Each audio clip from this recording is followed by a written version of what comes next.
abençoe. Hoje eu quero trazer uma pílula de esperança para o seu coração. Em 1 Timóteo capítulo 1, verso 1, o texto sagrado diz: Paulo, apóstolo de Cristo Jesus, segundo a ordem de Deus, nosso Salvador, e de Jesus Cristo, nossa esperança. E de Jesus Cristo, nossa esperança. O dito popular afirma que a esperança é a última que morre. Geralmente, numa tentativa de consolar, de confortar, de animar corações, diante de uma situação em que, sejamos francos, a esperança já foi embora há muito tempo. E aí, às vezes a gente chega com essa palavra para tentar dar uma animada, para tentar criar um clima mais agradável, já sabendo que a realidade é bem pior do que a gente quer deixar transparecer. No fim das contas, dizer que a esperança é a última que morre acaba sendo um placebo, um engano agradável para algumas pessoas. Mas não precisa ser assim. Quando eu olho para esse texto, eu vejo o apóstolo Paulo, num dos seus últimos escritos, a primeira carta de Timóteo foi uma das últimas que ele escreveu, e ele já está perto do fim da sua própria vida, já pode enxergar a morte, por assim dizer. E mesmo diante disso tudo, mesmo diante de uma situação que provavelmente nós iríamos considerar ruim, estranha, desagradável, Paulo é capaz de dizer que a sua esperança não é a última que morre. Na verdade, ele mostra claramente que a sua esperança não é a última que morre, porque a sua esperança não morre. Ele deixa algo muito importante diante de nós aqui. A esperança do apóstolo deve ser a nossa esperança, e a esperança dele não está num ambiente, numa pessoa qualquer, está em Jesus. Há três verdades importantes aqui. A primeira delas é que a esperança cristã não se encontra em nós mesmos. Hoje em dia você vai encontrar um monte de gente dizendo que você precisa se descobrir.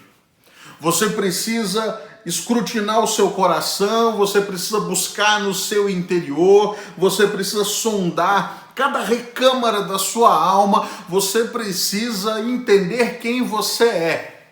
Você precisa se encontrar.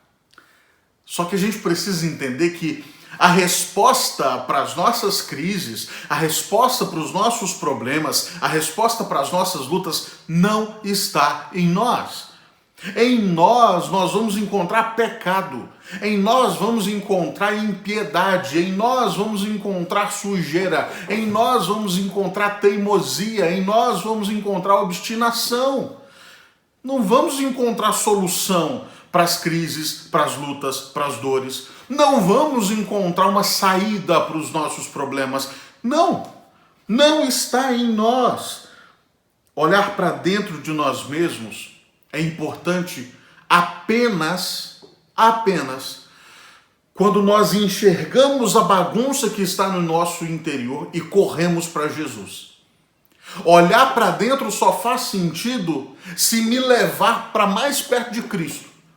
Se eu olhar toda a confusão que existe no meu coração e na minha alma, eu desesperadamente correr para os braços de Jesus, que pode me socorrer, que pode me acolher e que pode, de fato, mudar a minha vida. Em segundo lugar, Paulo vai nos ensinar que a esperança cristã não está ancorada no ambiente, nas situações ou nas circunstâncias. Nós não encontramos a esperança em nós, e nós não encontramos a esperança fora de nós em qualquer lugar. Nós não vamos encontrar esperança nos nossos desejos e nem nas nossas realizações. Nós não vamos encontrar esperança buscando nesse mundo. Nós não vamos encontrar esperança buscando nas pessoas que são tão pecadoras e tão carentes de esperança como nós. Nós não vamos encontrar esperança buscando em recursos que se findam, que acabam.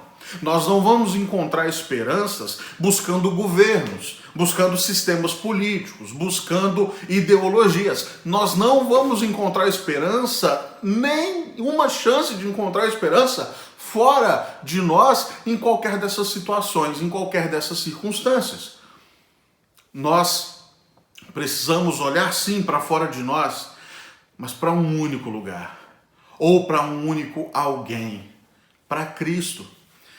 A gente olha na Escritura e vai encontrar o exemplo de Miqueias, que eu gosto sempre de citar, que estava num contexto totalmente desfavorável, em que se ele olhasse ao redor só veria desesperança, desolação, crime, bagunça, mas ele mesmo diz: eu, porém, olharei para o Senhor e esperarei no Deus da minha salvação. Ou ainda o episódio em que o apóstolo Pedro vê Jesus junto dos outros discípulos. Pedro enxerga Jesus andando sobre as águas. E aí então Pedro quer uma prova de que de fato é Jesus que está vindo ali no meio daquele mar agitado. E aí Jesus diz: então vem, anda sobre as águas, eu vou te provar que sou eu. E Pedro começa e pisa e dá um passo e outro. E enquanto ele está com os olhos fixos em Jesus, ele caminha sobre as águas. Mas ele perde Jesus de vista, começa a olhar para a agitação do mar, começa a olhar para o vento forte e começa a afundar. O ensino é muito claro e se encaixa no que eu tenho dito aqui.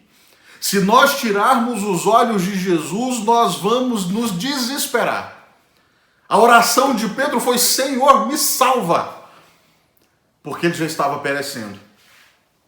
Não adianta olhar para fora se não soubermos olhar para o lugar certo, se não entendermos que precisamos definitivamente olhar para Jesus. O alvo do nosso olhar é Cristo. E aqui há o terceiro princípio, a terceira verdade que Paulo ensina aqui. A esperança cristã, diferente do que diz o dito popular, não é a última que morre. A esperança cristã não morre, porque a nossa esperança não é um momento, a nossa esperança não é uma circunstância, nossa esperança não é uma situação, nossa esperança não perece, nossa esperança não se perde, porque a nossa esperança é Jesus Cristo de Nazaré, Rei dos Reis, Senhor dos Senhores, aquele que venceu triunfante sobre a morte. Ele derrotou a sua própria morte e prometeu que a morte será extinta no final. Portanto, ele que tem o poder sobre a vida e a morte não perece e não está subjugado sobre a morte. Ele é a nossa verdadeira esperança. E, portanto, a esperança que eu e você podemos ter não perece. A esperança cristã permanece até o fim. Que essa verdade possa bater forte no seu coração. Que a realidade da esperança cristã, da esperança em Jesus, possa transformar a sua vida e te encorajar a viver para a glória de Deus, a viver perante a face de Deus, a viver o tempo todo com os olhos em Jesus. Que Ele abençoe sua vida.